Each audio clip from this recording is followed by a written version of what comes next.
6 महीने हो गए। जनवरी में जो सपने देखे थे वो अभी भी सपने हैं। जो प्लान बनाया था वो अभी भी कागज पर है। जो बदलाव सोचा था वो अभी भी बाद में है।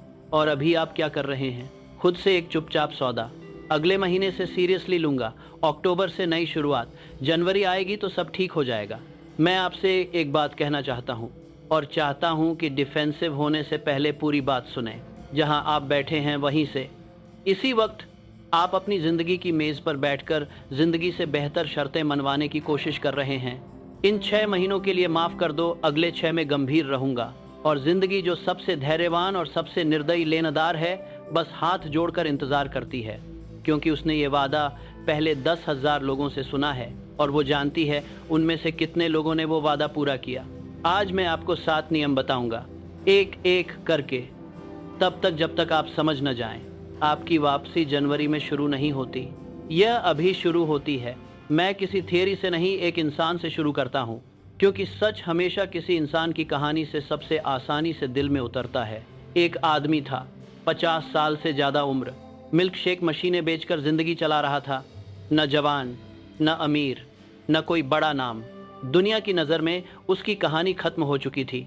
अगर आप उसे देखते तो दुनिया आपको बता देती कि जो भी बनना था वो बन चुका। और फिर 1954 में वो एक छोटे से सड़क किनारे स्टॉल पर गया। 2 भाई हैमबर्गर बेच रहे थे। उसने उनका काम देखा। उस साधारण दोपहर में उसने एक फैसला लिया।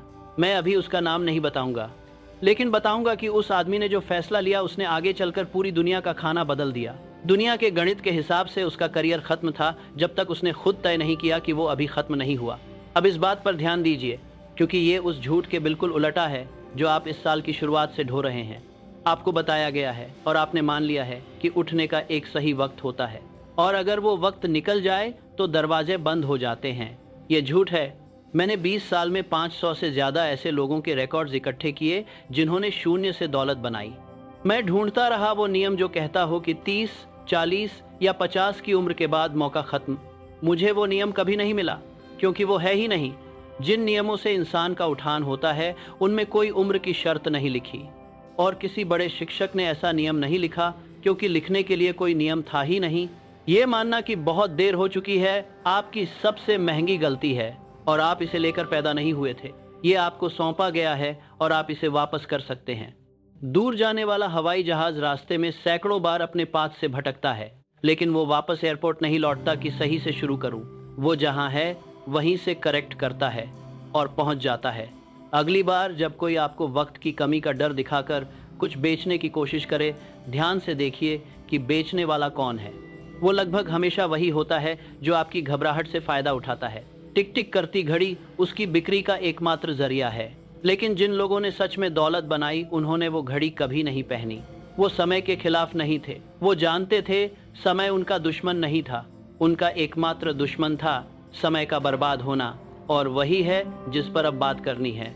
आप पीछे नहीं हैं। इस साल के पहले 6 महीनों ने पूरा साल तय नहीं किया, उन्होंने बस पृष्ठभूमि तैयार की।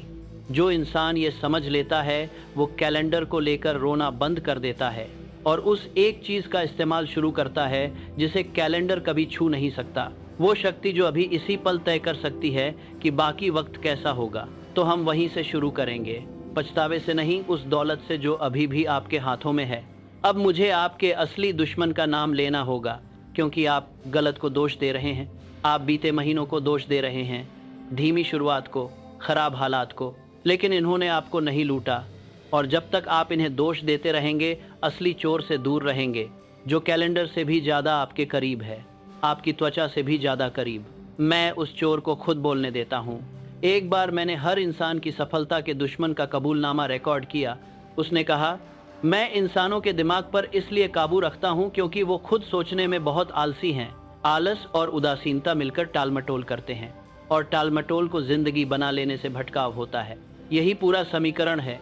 यही वो प्रोसेस है जिससे इंसान के साल उससे छिन जाते हैं, जबकि वो सोचता है कि बस सही वक्त का इंतजार कर रहा है। इसे याद रखिए, क्योंकि ये सबसे ज़रूरी सच है। इंसान ही एकमात्र प्राणी है जो भटकता है। पक्षी नहीं भटकता, मधुमक्खी नहीं भटकती, नदी नहीं भटकती। उनके अस्तित्व के नियम इसकी मनाही करते हैं। सिर्फ इंसान को वो खतरनाक आज़ादी दी गई है अपने मन को अनदेखा करने की। भटकाव को किसी घर में सेंध लगाने की जरूरत नहीं, वो बस उस आदमी का इंतजार करता है जिसने कभी खुद के बारे में सोचने की जहमत नहीं उठाई। तो ईमानदारी से सोचिए, इन 6 महीनों में आप किस तरह के इंसान रहे। शायद आप सीधे बहने वाले हैं जहां दिन का मिजाज ले जाता है। शायद आप वो हैं जो हर फैसले पर अंतहीन सोचते रहे और उस सोच को ही काम समझ लिया। शायद आप वो हैं जो पूरे साल सही वक्त का इंतजार करते रहे। तो सुनिए, सही वक्त कभी नहीं आएगा, वो आने वाला था भी नहीं। परिस्थितियों के ठीक होने का इंतजार भटकने का सबसे सम्मानजनक बहाना है, और यहाँ वो गणित है जो आपको झकझोरेगा। जनवरी में शुरू करने वाला आपसे आगे नहीं है, सिर्फ इसलिए कि उसके पास 6 महीने ज़्यादा थे। 10 साल का भटकाव देर से शुरू हुए 1 साल के पक्के इरादे से हार जाता है। दुनिया का सारा वक्त रखने वाला भटकने वाला कहीं नहीं पहुंचता। जो फैसला करता है वो पहुंच जाता है। चाहे साल के बीच में फैसला करे, चाहे 50 की उम्र में किसी धूल भरी सड़क पर फैसला करे। आपको देर से हारना कभी नहीं पड़ा। हार सिर्फ भटकाव की वजह से हुई, और भटकाव पूरी तरह आपके अपने दिमाग में रहता है, जो एकमात्र जगह है जिस पर आपका अधिकार है। भटकाव खुद को कभी नहीं दिखाता। वो आपके पास आकर नहीं कहता, मैं तुम्हारी जिंदगी चुराने आया हूँ। अगर ऐसा कहता तो आप उसे घर से निकाल देते। इसकी बजाय वो समझदारी का लिबास पहनकर आता है। कहता है, बड़ी थकान है, सोमवार से शुरू करो। कहता है, अभी पूरी जानकारी नहीं है, थोड़ा और पढ़ लो। कहता है, बाकी भी तो नहीं कर रहे, तुम ही क्यों परेशान हो।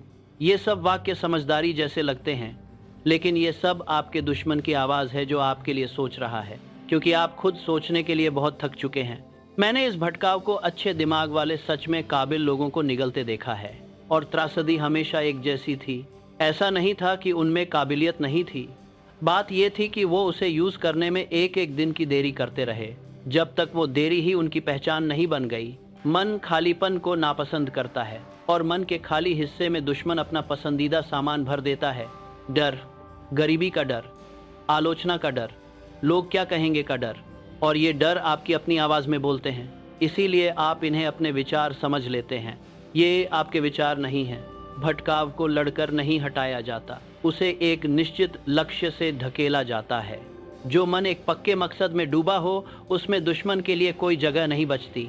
लेकिन एक चेतावनी, और मैं इसे नरम नहीं करूँगा। भटकाव की आदत तोड़ी जा सकती है, लेकिन सिर्फ तब जब वक्त रहते तोड़ी जाए। एक सीमा होती है जिसके बाद इसे तोड़ना असंभव हो जाता है। उसके बाद इंसान धारा का हिस्सा बन जाता है।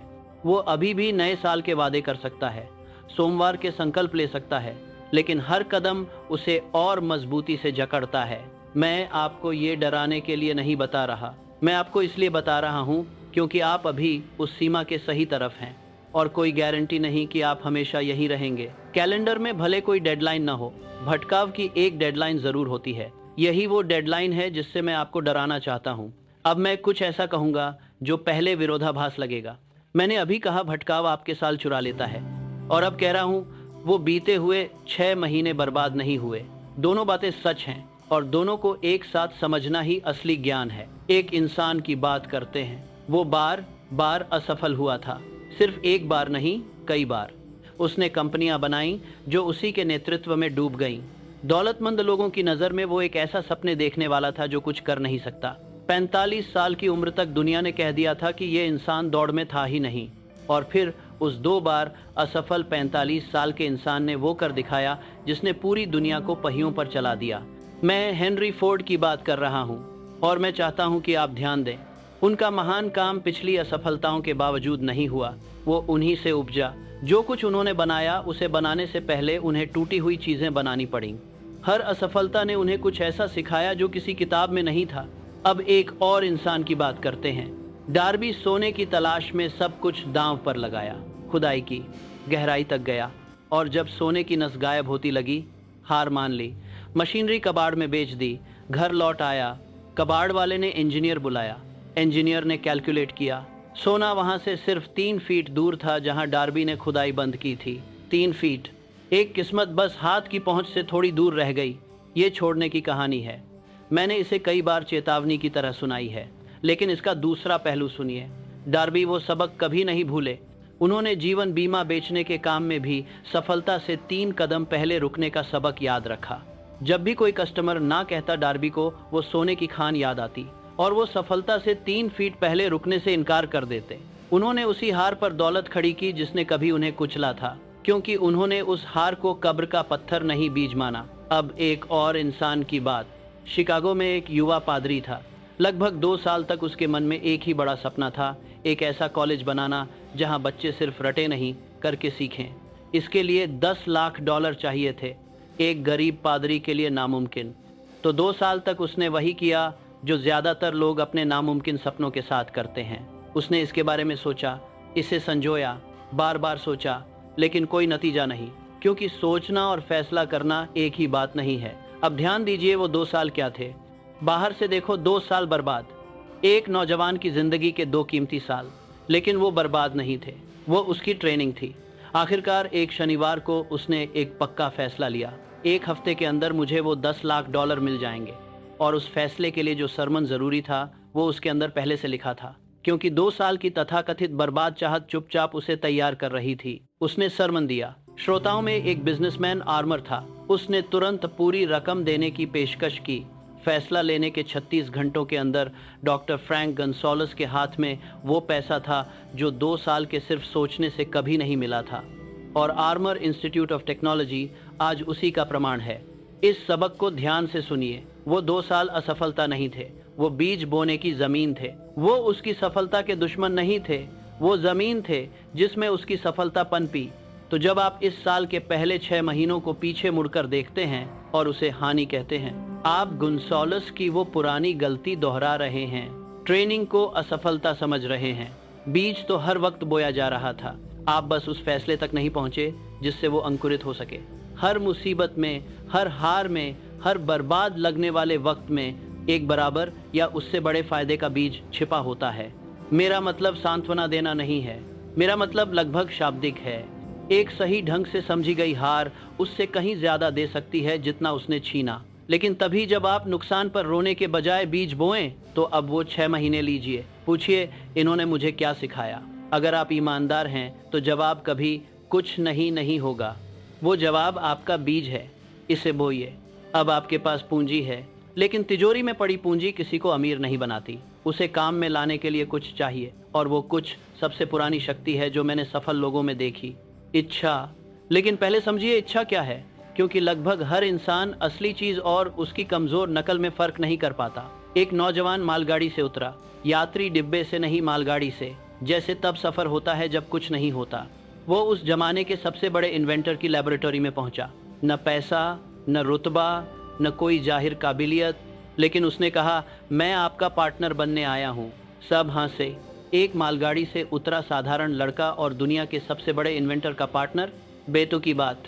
लेकिन उसने लेबोरेटरी में फर्श साफ करने का काम किया, अपने एक ही लक्ष्य पर अडिग रहा, हर दिन हर छोटे विकल्प को ठुकराता रहा। और कुछ साल बाद वो सच में उस इन्वेंटर का पार्टनर और डिस्ट्रीब्यूटर बन गया। उसका नाम था एडविन सी बार्न्स। और जिस चीज़ ने उसे वो असंभव रास्ता पार कराया, वो न प्रतिभा थी, न किस्मत, वो एक ऐसी पक्की इच्छा थी जिसने बाकी हर संभावना को जलाकर राख कर दिया। यही इच्छा और कामना में फ़र्क है। कामना कहती है अगर आसानी से मिल गया तो ठीक है, नहीं मिला तो चल जाएगा। इच्छा कहती है बस यही चाहिए, बाकी सब रास्ते बंद। ये वही है जो एक सेनापति करता है जब वो दुश्मन के किनारे पर उतरता है और अपने ही जहाज जला देता है, ताकि उसके सैनिक समझ जाएं पीछे हटने का कोई रास्ता नहीं, जीत या मौत। तब इच्छा एक सपने के बजाय एक रचनात्मक शक्ति बनती है। और ये बात दुनिया आपको कभी नहीं बताएगी, क्योंकि दुनिया जवानी की पूजा करती है। लेकिन आपकी इच्छा अभी आपकी जवानी से ज्यादा तेज हो सकती है। एक जवान के पास महत्वाकांक्षा होती है, एक अस्पष्ट सी चाहत, लेकिन आपके पास वो है जो उसके पास नहीं। आप जानते हैं गलत जिंदगी का स्वाद कैसा होता है, और जो इंसान जानता है कि वो क्या नहीं चाहता, वो उस सटीकता से बता सकता है कि वो क्या चाहता है, जो एक सपने देखने वाला कभी नहीं बता सकता। यही निश्चितता इच्छा को शक्ति देती है। लेकिन मैं आपको उस एक जगह के बारे में चेतावनी देना चाहता हूँ जहाँ ज़्यादातर इंसान अपनी खुद की इच्छा का कत्ल कर देते हैं, और वो एक शांत और सम्मानजनक कत्ल होता है। उन्हें कभी तलवार का एहसास नहीं होता। ये तब होता है जब जलती हुई इच्छा पहली बार दूसरों की राय से टकराती है। आप लौ जलाते हैं, तय करते हैं कि आप कुछ बनाएंगे, और शुरुआती उत्साह में आप वो गलती करते हैं, उस कोमल नए विचार को सबके सामने ले आते हैं और भीड़ वही करती है जो हमेशा करती है। वो प्रहार नहीं करती जिसे आप सह सकें, वो दयालुता से कुचलती है। इतना बड़ा सपना, यथार्थवादी बनो, लोग क्या कहेंगे, तुम खुद को क्या समझते हो। और वो नई लौ जो अभी खुद का बचाव करने के लिए काफ़ी मजबूत नहीं, दुश्मन के प्रहार से नहीं, दोस्त की सावधानी से बुझ जाती है। थॉमस एडिसन को लोगों ने बताया आवाज़ रिकॉर्ड करने वाली मशीन बनाना नामुमकिन है, क्योंकि ऐसा पहले कभी नहीं हुआ। एडिसन ने नहीं माना। वुलवर्थ नाम के एक दुकानदार को बताया गया 5 और 10 पैसा में सामान बेचने से वो बर्बाद हो जाएगा। उसने नहीं माना, अपने प्लान पर चलता रहा और उस हंसाए गए विचार से उसने न्यूयॉर्क में एक टावर खड़ा किया। तो जब आपकी इच्छा जल जाए, उसे नवजात बच्चे की तरह ठंडी हवा से बचाइए। अपने विचार अपने तक रखिए। अपने पवित्र लक्ष्य को डरपोक लोगों की कमेटी के सामने मत रखिए। इच्छा शेयर करने का सही वक्त वो है जब वो इतनी बड़ी हो जाए कि आपको सहारा दे सके। जन्म के पहले कांपते पलों में नहीं, एकांत में जलाइए, एकांत में पोषित करिए। दुनिया को तब मिलाइए जब इसे बातों से बुझाया न जा सके। तो इस वक्त मैं आपसे पूछता हूँ, इस साल के दूसरे हिस्से के लिए आपकी एक पक्की इच्छा क्या है? कोई लिस्ट नहीं, कोई अस्पष्ट सुधार नहीं, एक जलता हुआ नाम देने लायक लक्ष्य। उसे खोजिए, उसे जलाइए, क्योंकि इतनी तेज इच्छा उस भटकाव को असंभव बना देती है। एक बार मन में सच्ची लौ लग जाए, उदासीनता के लिए कोई जगह नहीं बचती। आपके पास अब पूंजी है। आपने चोर का नाम जान लिया, आपने इच्छा की लौ जला ली। अब वो मोड़ आ गया जिस पर आपके साल का पूरा दूसरा हिस्सा टिका है। और ये वो एक काम है जो लगभग हर असफल इंसान नहीं कर पाता, फैसला लेना। मैं आपसे ये अपने शब्दों पर विश्वास करने को नहीं कह रहा, इसलिए आंकड़े देता हूँ। मैंने 25 शून्य से ज़्यादा ऐसे लोगों की ज़िंदगियाँ एनालाइज की जो असफल रहे। उनकी असफलता के 30 कारण मिले और उस लिस्ट में सबसे ऊपर फैसला लेने की साफ क्षमता का अभाव। टालमटोल उसके बगल में खड़ा था, क्योंकि जहाँ एक होता है दूसरा लगभग हमेशा होता है। इन दोनों ने मिलकर गरीबी, बदकिस्मती और प्रतिभा की कमी से ज़्यादा लोगों को असफलता में जकड़ा। फिर मैंने दूसरी तरफ देखा, सैकड़ों ऐसे लोगों को स्टडी किया जिन्होंने 10 लाख से ज़्यादा की दौलत बनाई। उनमें एक आदत बिना किसी एक्सेप्शन के सेम थी, वो अपने फैसले जल्दी लेते थे और धीरे धीरे बदलते थे अगर बदलते भी थे। और जो असफल रहे उन्होंने बिना एक्सेप्शन के उल्टा किया, धीरे धीरे फैसला लिया, फिर हर राय से प्रभावित होकर जल्दी जल्दी बदला। हेनरी फोर्ड को फिर याद करिए, जब उनके सभी सलाहकार मॉडल टी छोड़ने की विनती कर रहे थे, वो अपने फैसले पर अडिग रहे। लोग उन्हें हठ ही कहते थे, और मैं आपको बता दूं, वो हठ उस आदमी की मीठी सहमति से 1000 गुना बेहतर है जो कभी कोई पक्का फैसला नहीं लेता। अब सुनिए फैसले की कीमत क्या होती है। 56 लोगों ने आज़ादी की घोषणा पर दस्तखत किए। उन्होंने एक ही फैसले पर अपनी जान दांव पर लगा दी। जानते थे ये दस्तखत उनकी फांसी का वारंट बन सकता है। यही वो फैसले की भावना थी जिसने एक राष्ट्र को आज़ादी दी। आपसे अपनी जान दांव पर लगाने को नहीं कहा जा रहा, बस अपनी आर्थिक आज़ादी, अपना आराम और उन लोगों की नज़र में अपनी इज्जत जो चाहते थे कि आप छोटे बने रहें। बहुत छोटी कीमत है, फिर भी कितने कम लोग इसे चुकाएंगे। और इसकी वजह एक ही है, वो धरती पर सबसे सस्ती चीज़ दूसरों की राय को अपने लिए फैसला करने देते हैं। अखबार आपके लिए सोचेगा, पड़ोसी आपके लिए सोचेगा, वो नेक इरादे वाला रिश्तेदार जो कहता है इतना बड़ा सपना मत देखो, लोग बातें करेंगे, वो भी आपके लिए सोचेगा और चुपचाप आपकी एक ज़िंदगी बर्बाद कर देगा। अब गन्सोलस पर वापस आते हैं। 2 साल तक वो $10 लाख चाहता रहा और सिर्फ चाहता रहा। और फिर उसके खुद के शब्दों में, जिस पल उसने एक निश्चित डेडलाइन के साथ पक्का फैसला किया, उस पर एक अजीब सा कॉन्फिडेंस छा गया, जैसा उसने पहले कभी महसूस नहीं किया था।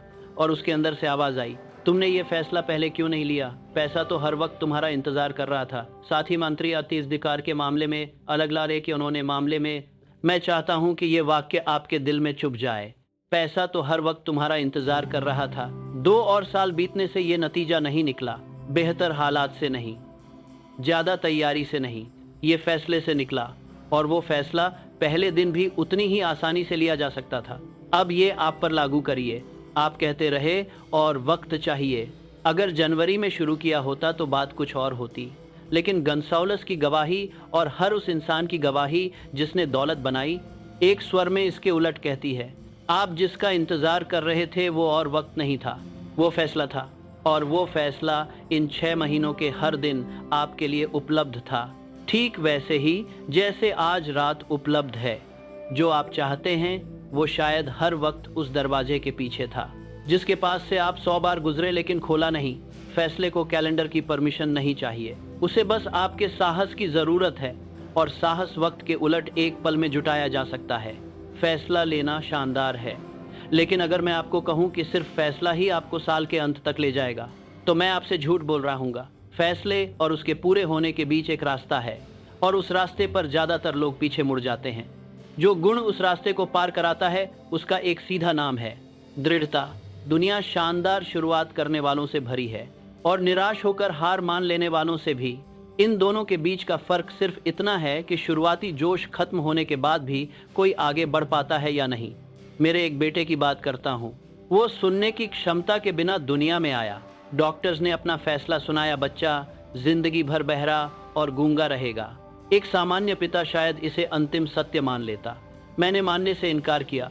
मैंने तय किया मेरा बेटा सुनेगा और बोलेगा। और उस फैसले के बाद हर संभव कोशिश से, दिन रात, साल दर साल, बिना किसी संकेत के कि ये काम कर रहा है, वो लंबी नीरस रोज की मेहनत थी, उस फैसले के खिलाफ जिस पर पूरी दुनिया सहमत हो चुकी थी। और उस लड़के ने सुना, उसने बोलना सीखा, सुनने वाले लोगों के बीच जीना सीखा, क्योंकि उसकी इच्छा इतनी दृढ़ थी जहां समझदार लोग हार मान लेते। उसका नाम ब्लेयर था, और वो मेरे लिए उस बात का प्रमाण था जो मैंने पूरी जिंदगी दूसरों को सिखाई। असफलता दृढ़ता का सामना नहीं कर सकती, वो बार बार परीक्षा लेगी, निराशाओं का ढेर लगाती रहेगी, ये देखने के लिए कि क्या आप सच में चाहते हैं। लेकिन जिसने दृढ़ता को अपना मूल मंत्र बना लिया, असफलता आखिर थक जाती है और चली जाती है, क्योंकि उसके पास उस इंसान के खिलाफ कोई हथियार नहीं जो रुकने को तैयार नहीं। डार्बी को याद करिए, उसने शानदार शुरुआत की, गहराई तक खुदाई की, और एक उदास दिन जब सोने की नस गायब होती लगी, उसने एक अस्थाई हार को स्थायी हार समझ लिया, और ठीक उसी पल हार मान ली जब एक और कोशिश उसे अमीर बना सकती थी। अमीर बनने और कबाड़ में बेचने वाले के बीच का सारा फर्क वो एक उदास दिन हार न मानने का फैसला था। मैंने कार्नेगी का दिया हुआ काम जोश में पूरा नहीं किया। वो जोश कुछ महीनों में खत्म हो गया। जो बचा वो 20 साल के उदास दिन थे। 20 साल निराशा, उपहास और समझदार लोगों की याद दिलाने वाली बातों से भरे। मुझे आगे बढ़ाने वाली शुरुआत की चमक नहीं थी, एक ऐसी इच्छा थी जो दृढ़ संकल्प बन चुकी थी, कुछ ऐसा जो मुझे रुकने नहीं दे रहा था। अगले 6 महीने आपकी भी इसी तरह परीक्षा लेंगे, छोटे पैमाने पर। आज रात जो फैसला लेंगे उसका जोश अगले महीने खत्म हो जाएगा। जोश खत्म होने के बाद आप क्या करते हैं वही सब कुछ है। और यहाँ सबसे गहरी वजह जो आप बार बार दोहराते हैं वो आदत बन जाती है, और वो आदत वक्त के साथ आप पर हावी हो जाती है। या तो एक भरोसेमंद इंजन की तरह आपकी सेवा करेगी, या एक धीमी बीमारी की तरह आपको खत्म करेगी। बीच का कोई रास्ता नहीं। इस साल का दूसरा हिस्सा उसका नहीं जो सबसे ज्यादा उत्साह से शुरू करे, यह उसका है जो अंत करे। तो हम उस पल पर आ गए, और मैं आपको आसानी से जाने नहीं दूंगा, क्योंकि अभी आपके लिए सबसे दयालु काम आपको कोई आसान विदाई देने से इनकार करना है। इस साल का आधा हिस्सा बीत चुका है, ये सच है, और आप इस विश्वास के साथ आए थे कि बीते आधे ने पूरा साल तय कर दिया कि फैसला आ चुका है। वक्त बहुत कम है, आपका मौका निकल चुका है। मैंने इस पूरे वक्त को उस झूठ को टुकड़े टुकड़े करने में बिताया। कैलेंडर ने आपका साल तय नहीं किया, क्योंकि कैलेंडर एक मनगढ़ंत कहानी है। बीते महीनों ने आपको नहीं लूटा, भटकाव ने लूटा। वो महीने बर्बाद नहीं गए, वो ट्रेनिंग थी। आपकी इच्छा अब पहले से ज़्यादा तेज़ हो सकती है, क्योंकि वो उस सटीक ज्ञान से जली है जो आप नहीं चाहते थे। एक साहस से लिया गया फैसला भीड़ की राय के खिलाफ टिका हुआ वो दूरी मिटा सकता है जो आपको वहां से अलग करती है जहां आप होना चाहते थे। और दृढ़ता सोने से 3 फीट दूर न रुकने का संकल्प आपको वहां ले जाएगी जहां शानदार शुरुआत करने वाले पीछे हट जाते हैं। अब मैं आपको एक अभ्यास दूंगा, ये छोटा है, आपके डर से भी छोटा। एक शांत शाम का काम। पहला, उस वाक्य को पहचानिए। जब अंदर से आवाज आए बहुत देर हो चुकी है, उन सटीक शब्दों को रोशनी में लाइए, उन्हें देखिए, क्योंकि वो अंधेरे में आपके लिए सोच रहे थे। दूसरा, अपनी पूंजी का हिसाब लगाइए। 3 बातें लिखिए जो इन तथाकथित बर्बाद महीनों ने आपको सिखाई। जब लिस्ट पूरी हो उसे देखिए, ये बर्बादी नहीं है, ये बीज है। तीसरा, उस दृश्य को जिए। आज रात सोने से पहले नई जिंदगी को एक दूर की इच्छा की तरह मत देखिए, उसे पहले से सच, पहले से पूरा, साफ और निश्चित महसूस करिए। चौथा, लक्ष्य लिखिए। एक वाक्य में इस अवधि के लिए आपका एकमात्र पक्का मुख्य लक्ष्य, कोई लिस्ट नहीं, कोई उम्मीद नहीं, एक जलता हुआ नाम देने लायक मकसद जिसके लिए अगले 6 महीने समर्पित हैं। पांचवा, और ये वो काम है जो बाकी सबको शक्ति देता है, फैसले की तारीख तय करिए। इसे आज की तारीख के साथ जोर से बोलिए। जब हालात ठीक होंगे नहीं, जब तैयार महसूस करूंगा नहीं, आज की तारीख। इसे हवा में ऐसे बोलिए जैसे कोई किसी चीज पर अपना नाम लिखता है जिसे छोड़ने से पहले मरना चाहता है। और मुझसे ये मत कहिए कि ये 5 छोटे काम इनसिग्निफिकेंट हैं, कि जिंदगी के पुनर्निर्माण के लिए एक लिखे हुए वाक्य और जोर से बोली गई तारीख से ज्यादा की जरूरत है। यही आपत्ति मूल समस्या है। उन सभी लोगों पर फिर नजर डालिए जिनसे हम मिले। क्रॉक्स ने एक साधारण दोपहर में फैसला लिया। गंसालुस ने एक शनिवार को लक्ष्य तय किया और 36 घंटे में 10 लाख मिले। बार्न्स ने एक निश्चित लक्ष्य घोषित किया और उसे पाया। एडिसन ने एक नकारात्मक सलाह को ठुकराया। वुलवर्थ ने संदेह करने वालों के लिए एक दरवाजा बंद किया। इनमें से किसी ने भी कोई भव्य काम नहीं किया। हर एक ने एक साधारण से पल में एक पक्के फैसले से जिंदगी बदली। बाहर से सब कुछ न के बराबर लगता है। जिस पल में आप अभी बैठे हैं वो भी आपको कुछ नहीं लगता। अंदर से ऐसे पल हमेशा ऐसे ही दिखते हैं। क्रॉक के लिए वो दोपहर कुछ नहीं थी, जब तक साल बाद दुनिया ने नहीं जाना कि उसमें क्या फैसला हुआ था। आपकी आज रात भी आपको कुछ नहीं लगेगी, जब तक आप 1 साल बाद पीछे मुड़कर नहीं देखते। काम का आकार और उसके नतीजे का आकार कभी एक जैसा नहीं होता। बिना पीछे हटे लिए गए एक छोटे फैसले ने उन सब बड़े बड़े कामों से ज्यादा जिंदगियां बदली हैं। इसलिए इन 5 कामों की छोटी सी अहमियत को कम मत आंकिए। इनकी छोटी सी अहमियत ही वो वजह है कि आपके पास अब कोई बहाना नहीं बचा। और जब ये करें, भीख मत मांगिए। मैंने लोगों को अपनी जिंदगी के साथ भिखारी की तरह व्यवहार करते देखा है, हाथ में टोपी लिए थोड़ी सी किस्मत की उम्मीद में। ये उस इंसान का रवैया नहीं जिसे वो मिलता है जो वो चाहता है। जब जिंदगी के सामने अपनी मांग रखें, साफ बताएं क्या चाहिए और हर विकल्प को ठुकरा दें, क्योंकि जिंदगी एक कठोर मालिक है। इसमें कोई बीच का रास्ता नहीं। या तो आप अगले 6 महीनों की लय पर काबू पाएं या वो बहाव आप पर हावी हो जाएगा। रुकने की कोई तीसरी जगह नहीं। एक आखिरी बात है, मैंने इसे जानबूझकर अंत के लिए रखा क्योंकि ये सबसे गहरा नियम है और बाकी नियम समझे बिना इसका कोई मतलब नहीं होता। आपके मन के नीचे, उस हिस्से के नीचे जो सोचता है, फैसला करता है, एक दूसरा मन है। इसे अवचेतन मन कहिए और ये आपके पास सबसे शक्तिशाली औजार है। वो कार्यशाला है जिसमें आपके हर विचार को चुपचाप उसके भौतिक रूप में बदला जाता है। वो कार्यशाला कभी सोती नहीं और ये उन विचारों में कोई फर्क नहीं करती जो आप जानबूझकर डालते हैं और जो अनजाने में आने देते हैं। समझिए इसका क्या मतलब है। अगर आप अपने घंटे इस विश्वास में बिताते हैं बहुत देर हो चुकी है, साल बर्बाद हो गया, मेरे जैसे लोग आगे नहीं बढ़ते, तो आपका अवचेतन मन, वफादार और उदासीन सेवक आपकी जिंदगी को उसी के अनुसार अरेंज करना शुरू कर देगा। वो भय से भरे विचार को उतनी ही आसानी से सच बनाता है जितनी आसानी से विश्वास से भरे विचार को। यही वजह है कि कई लोग दुर्भाग्य से शापित लगते थे। वो शापित नहीं थे, वो अनजाने में अपनी बर्बादी के खुद रचयिता थे, जिन्होंने अपने अवचेतन को गरीबी और हार की तस्वीरें ही दी। तो वो शांत काम बस इतना है, अपने मन पर हावी विचारों पर जानबूझकर काबू रखना। और इसका जरिया सबसे पुराना और सबसे सरल है, दोहराओ। कोई भी विचार, कोई भी मकसद बार बार दोहराने से अवचेतन में बस जाता है। इसीलिए मैंने हमेशा लोगों को कहा, अपना पक्का लक्ष्य लिखकर रखो और हर रोज जोर से दोहराओ, जब तक बोले गए शब्दों की कंपन मन की गहराई में एक रास्ता न बना दे। आप जादू का मंत्र नहीं जप रहे, आप उस एकमात्र शक्ति को बार बार आदेश दे रहे हैं जो इसे पूरा कर सकती है। लेकिन एक चेतावनी, ज़्यादातर लोग इसे ट्राई करते हैं और फिर कहते हैं काम नहीं करता। इसलिए क्योंकि वो शब्दों को ठंडे मन से दोहराते हैं, जैसे कोई ऊबा हुआ बच्चा पाठ पढ़े। सुनिए, सिर्फ शब्द मन की गहराई तक नहीं पहुंचते। मन की गहराई सिर्फ उन विचारों पर रिएक्ट करती है जो भावना से, संवेदना से और सबसे बड़ी शक्ति विश्वास से मिले हुए हों। शब्द सिर्फ बर्तन हैं, विश्वास वो आग है जो उन्हें भरती है। एक वाक्य जो सच्चे विश्वास के साथ बोला जाए, मानो वो चीज़ पहले से मौजूद हो, वहां तक पहुंचता है जहां 10,000 बार का ठंडा दोहराव नहीं पहुंच सकता।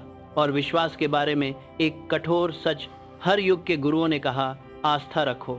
लेकिन लगभग किसी ने नहीं बताया आस्था रखते कैसे हैं। मानो ये कुछ भाग्यशाली लोगों को मिला गिफ्ट हो, ऐसा नहीं है। आस्था मन की एक अवस्था है और इसे जानबूझकर बार बार भावनात्मक सुझाव देकर पैदा किया जा सकता है। एक इंसान अपराधी कैसे बनता है? पहले उससे घृणा करता है, फिर आदत हो जाती है, फिर अपना लेता है। मन उसी का रूप ले लेता है जिसे उस पर हावी होने दिया जाए, वही नियम अच्छाई में बदला जाए। बार बार और जानबूझकर विश्वास के संपर्क में आने से एक संशयी इंसान में भी आस्था पैदा कर सकता है। तो वो इंसान जो कहता है मुझ में विश्वास नहीं है, उसके लिए कोई बहाना नहीं, उसने बस कभी विश्वास बनाने के बारे में सोचा ही नहीं। तो ये 7 नियम अलग अलग ट्रिक्स नहीं हैं, ये एक चेन है और अब आपके हाथ में हर कड़ी है। कैलेंडर एक झूठ था, किसी भी नियम में उम्र की शर्त नहीं, देरी नहीं भटकाव असली चोर था। और वो एक पक्के मकसद से टूटता है, लड़ाई से नहीं। बर्बाद महीने नुकसान नहीं, पूंजी थे, उनमें उस फायदे का बीज है जो नुकसान से बड़ा है। एकांत में जली इच्छा वो लौ है जो भटकाव को असंभव बनाती है। साहस से लिया फैसला भीड़ की राय के खिलाफ टिका वो दूरी मिटाता है जो आपको वहां से अलग करती है जहां आप होना चाहते थे।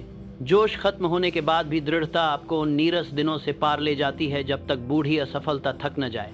और रोज की आस्था से भरी दोहराव वो आदेश है जो आपका अवचेतन मन बाकी वक्त पूरा करेगा। मैंने आपसे शुरुआत में कहा था, जिंदगी एक कठोर मालिक है, या तो आप उस पर हावी होते हैं या वो आप पर, बीच का कोई रास्ता नहीं।